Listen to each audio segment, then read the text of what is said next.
Hello வணக்கம், இது உங்கள் சிவி ஜோன். எல்லாரும் எப்படி இருக்கீங்க? இப்போ பற்றின லைவ்ல வந்து ஒரு சம்பவம் நடக்குது. அதாவது நம்மளுடைய BB5 டைட்டில் வினர் ராஜு, சும்மா பேரை கேட்டாலே சிரிப்பு வருதுல அப்படின்னு தான் சொல்லணும். ஏன்னா ரொம்ப சூப்பரான ஒரு மனிதர், செம்மையாக அதாவது ரிலாக்ஸாக விளாடுற ஒரு ஆள். சூப்பராக வந்து மாதம் என்ட்ரி கொடுத்தாரு. உள்ளே வந்தவொடனே எல்லார்கிட்டையும் பேசினார். உள்ளே வந்தார், முத்துக்குமாருக்கு ஒரு சூப்பரான ஒரு விஷயத்தை சொன்னார். அந்த வீடியோ நான் ஆல்ரெடி போஸ்ட் பண்ணியிருக்கேன், போய் பாருங்கள். அது மட்டும் இல்லாமல் இந்த நாள் நிறைய ட்விஸ்ட்லாம் காத்துட்ருக்கு. அதை வந்து நீங்கள் ப்ரொமோவில் பார்த்துருப்பீங்க, அந்த வீடியோவும் போஸ்ட் பண்ணியிருக்கேன். இப்போ வந்துட்டு ராஜு உள்ள வந்து ஒரு டாஸ்க் கொடுக்குறாரு. டாஸ்க் கொடுக்கும்போது ஒரு பெரிய சம்பவம் நடக்குது. இந்த சம்பவத்தை பார்க்கும்போது ஒரு சில பேரோட கேரக்டரில் திருத்த முடியாது, அதெல்லாம் அப்படித்தான் அப்படின்ற மாதிரி இருக்கும். ஏன்னா ஜெஃப்ரி வந்து அவன் வந்து எவ்வளோ கஷ்டப்பட்டு இவ்வளோ தூரம் வந்திருக்கான். அவனை நம்ம எப்படியாவது வந்துட்டு மேலே கொண்டு போயிடும், நம்மளும் ரிவ்யூ கொடுக்குறோம், என்னென்னு பண்ணுறான். ஆனால் அவனோட அந்த கேவலமான புத்தியை காமிக்கிறான் பாருங்க. என்னென்னா ஆல்ரெடி உள்ளே வரும்போதே ஆர்னோ வந்து ஒரு மாதிரி பேசியிருப்பான். அப்போயும் வந்து எல்லாருமே சொல்லியிருப்பாங்க, இந்த மாதிரி பண்ணாத அப்படின்னு சொல்லியிருப்பாங்க. ஏன்னா உங்கள் சைஸுக்கெல்லாம் மரியாதை கிடையாது, உங்கள் வயசுக்கு தான் மரியாதை நம்மளாம் பேசியிருப்பான். இப்போ என்ன நடக்குது அப்படின்னா, நம்ம ராஜு வந்துட்டு ஒரு டாஸ்க் கொடுக்குறாரு. டீமாக தனித்தனியாக ஜோடியாக முதல் பிரியுங்க, ஒரு ஆண் ஒரு பெண் அப்படின்னு சொல்கிறாரு. எல்லாருமே முத்துக்குமன் வந்து வர்ஷினி கூட இருந்துக்குங்க அப்படின்னு தனித்தனியாக வந்து பிரித்து வராங்க. ஏன்னா ஒரு சமையல் தெரிஞ்சவங்க ஒரு சமையல் தெரியாதவங்க அப்படியே பிரிஞ்சுக்கோங்கன்னு. உடனே அங்கே வந்து ஜெஃப்ரி வந்து கமெண்ட் பாஸ் பண்ணுறாரு. என்னென்னு, அப்போது விஷால் நீயும் ஆர்னவும் போய் ஜோடி ஆகிக்குங்கன்றார். இப்போ என்ன சொல்ல வராரு? ஆர்னோ வந்துட்டு பெண்ணை வந்து குறிக்கிற மாதிரி சொல்ல வரீங்களா?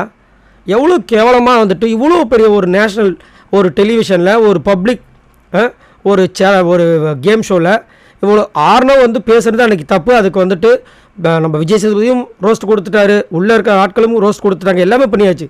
ஆனாலும் நேற்று இவங்களும் வந்து செம ரோஸ்ட் கொடுத்தாங்க.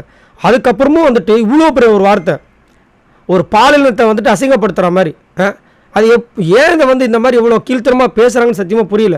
அவரானால் அதுக்கு எதுவும் சண்டைலாம் போடல. இதுதான் வந்துட்டு ஒரு இதுவாக நான் பார்க்குறேன். வந்தபோது ஆர்னோ வந்து பண்ணது எல்லாருக்கும் இருட்டே தான் இருந்துச்சு. ஆனால் அதுக்கப்புறம் அந்த மனுஷன் எதுவுமே பேசலையே.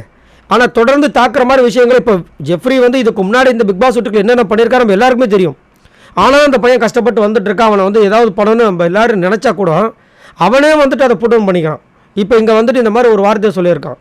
பார்க்குறேன் அப்படியே காண்டாகுது நம்மளுக்கு. அது எவ்வளோ பெரிய ஆள் அவரோட வயசுக்கு இந்த பையனுக்கு கண்டிப்பாக ஏணி வச்சாலும் எட்டாது. எப்படி வந்தாலும் 10-15 வருஷம் பெரியவராக தான் இருப்பார். அவனும் அந்த வார்த்தையை விடக்கூடாது. சின்ன பையன் எவ்வளோ தான் புத்திமதி சொன்னாலும் வீட்டில் அவங்க அம்மா அதை தான் சொல்கிறாங்கன்னு அவனே சொல்கிறான். ஆனால் இங்கே வந்து என்ன பண்ணுறான், விஷால் நீயும் ஆர்னவும் ஜோடி சேர்த்துக்கன்றான். Too much. இதை வந்துட்டு கண்டிப்பாக நான் சத்தியமாக வந்து ஜெஃப்ரி கிட்ட எதிர்பார்க்கவே இல்லை. இதுலேயும் என்ன கொடுப்பேன் அப்படி பார்த்தீங்கன்னா, ராஜு வந்து ஒரு கெஸ்ட்டாக வந்திருக்காரு. அதாவது BB5 டைட்டில் வினர். அவரு முன்னாடி இதை நம்ம பண்ணுறோமே, அவர் என்ன நினைப்பேன்னா, அவர் சொன்ன உடனே அவர் மூஞ்சி மாறிடுச்சு, ஒரு மாதிரி அசிங்கமாக அவர் பார்க்குறாரு. அப்புறமா சரி நீங்கள் அடுத்தடுத்து டீமை பிரிங்க அப்படின்னு சொல்லிட்டு அப்படியே அவர் அந்த இடத்த விட்டு போயிட்டார். ஸோ இது வந்துட்டு அவரே வந்து தாழ்த்திக்கிறது. நான் இப்படி தான் அவரே காமிச்சிக்கிறாரு.